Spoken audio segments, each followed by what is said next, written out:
1 Samuel 14. One day Jonathan son of Saul said to the young man who carried his armor, "Come, let us go over to the Philistine garrison on the other side." But he did not tell his father. Saul was staying in the outskirts of Gibeah under the pomegranate tree that is at Migron. The troops that were with him were about 600 men, along with Ahijah son of Ahitub, Ichabod's brother, son of Phinehas son of Eli, the priest of the Lord in Shiloh, carrying an ephod. Now the people did not know that Jonathan had gone. In the pass, by which Jonathan tried to go over to the Philistine garrison, there was a rocky crag on one side and a rocky crag on the other. The name of the one was Bozez, and the name of the other Sene. One crag rose on the north in front of Michmash, and the other on the south in front of Geba. Jonathan said to the young man who carried his armor, "Come, let us go over to the garrison of these uncircumcised. It may be that the Lord will act for us, for nothing can hinder the Lord from saving by many or by few." His armor-bearer said to him, "Do all that your mind inclines to. I am with you, as your mind is, so is mine." Then Jonathan said, "Now we will cross over to those men and will show ourselves to them. If they say to us, 'Wait until we come to you,' then we will stand still in our place, and we will not go up to them. But if they say, 'Come up to us,' then we will go up, for the Lord has given them into our hand. That will be the sign for us." So both of them showed themselves to the garrison of the Philistines, and the Philistines said, "Look, Hebrews are coming out of the holes where they have hidden themselves." The men of the garrison hailed Jonathan and his armor-bearer, saying, "Come up to us, and we will show you something." Jonathan said to his armor-bearer, "Come up after me, for the Lord has given them into the hand of Israel." Then Jonathan climbed up on his hands and feet, with his armor-bearer following after him. The Philistines fell before Jonathan, and his armor-bearer, coming after him, killed them. In that first slaughter Jonathan and his armor-bearer killed about 20 men within an area about half a furrow long in an acre of land. There was a panic in the camp, in the field, and among all the people. The garrison and even the raiders trembled, the earth quaked, and it became a very great panic. Saul's lookouts in Gibeah of Benjamin were watching as the multitude was surging back and forth. Then Saul said to the troops that were with him, "Call the roll and see who has gone from us." When they had called the roll, Jonathan and his armor-bearer were not there. Saul said to Ahijah, "Bring the ark of God here." For at that time the ark of God went with the Israelites. While Saul was talking to the priest, the tumult in the camp of the Philistines increased more and more, and Saul said to the priest, "Withdraw your hand." Then Saul and all the people who were with him rallied and went into the battle, and every sword was against the other, so that there was very great confusion. Now the Hebrews who previously had been with the Philistines and had gone up with them into the camp turned and joined the Israelites who were with Saul and Jonathan. Likewise, when all the Israelites who had gone into hiding in the hill country of Ephraim heard that the Philistines were fleeing, they too followed closely after them in the battle. So the Lord gave Israel the victory that day. The battle passed beyond Bethaven, and the troops with Saul numbered altogether about 10,000 men. The battle spread out over the hill country of Ephraim. Now Saul committed a very rash act on that day. He had laid an oath on the troops, saying, "Cursed be anyone who eats food before it is evening, and I have been avenged on my enemies." So none of the troops tasted food. All the troops came upon a honeycomb, and there was honey on the ground. When the troops came upon the honeycomb, the honey was dripping out, but they did not put their hands to their mouths, for they feared the oath. But Jonathan had not heard his father charge the troops with the oath, so he extended the staff that was in his hand, and dipped the tip of it in the honeycomb, and put his hand to his mouth, and his eyes brightened.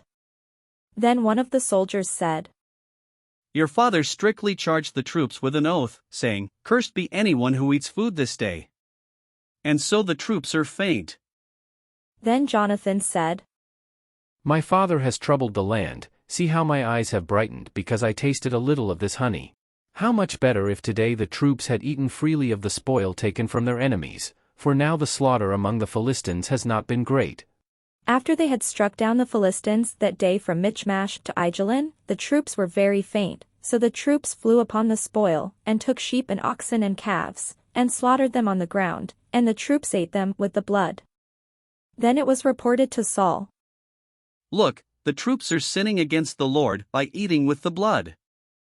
And he said, You have dealt treacherously, roll a large stone before me here.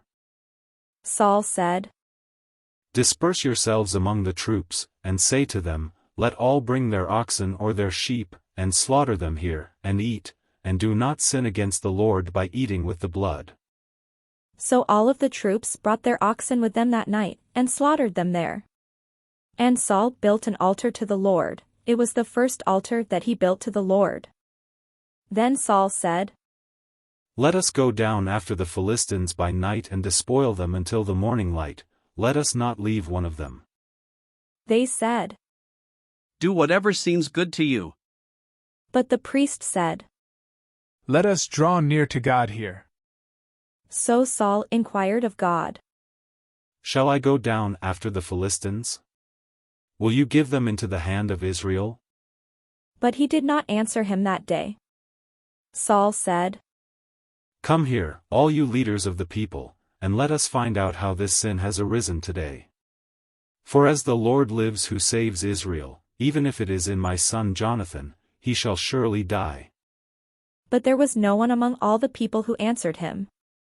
He said to all Israel, You shall be on one side, and I and my son Jonathan will be on the other side. The people said to Saul, Do what seems good to you. Then Saul said, O Lord God of Israel, why have you not answered your servant today? If this guilt is in me or in my son Jonathan, O Lord God of Israel, give Urim, but if this guilt is in your people Israel, give Thummim. And Jonathan and Saul were indicated by the lot, but the people were cleared. Then Saul said, Cast the lot between me and my son Jonathan. And Jonathan was taken. Then Saul said to Jonathan, Tell me what you have done. Jonathan told him, I tasted a little honey with the tip of the staff that was in my hand, here I am, I will die. Saul said, God do so to me and more also, you shall surely die, Jonathan. Then the people said to Saul, Shall Jonathan die, who has accomplished this great victory in Israel? Far from it. As the Lord lives, not one hair of his head shall fall to the ground, for he has worked with God today. So the people ransomed Jonathan, and he did not die. Then Saul withdrew from pursuing the Philistines, and the Philistines went to their own place. When Saul had taken the kingship over Israel, he fought against all his enemies on every side, against Moab, against the Ammonites, against Edom, against the kings of Zobah, and against the Philistines. Wherever he turned he routed them.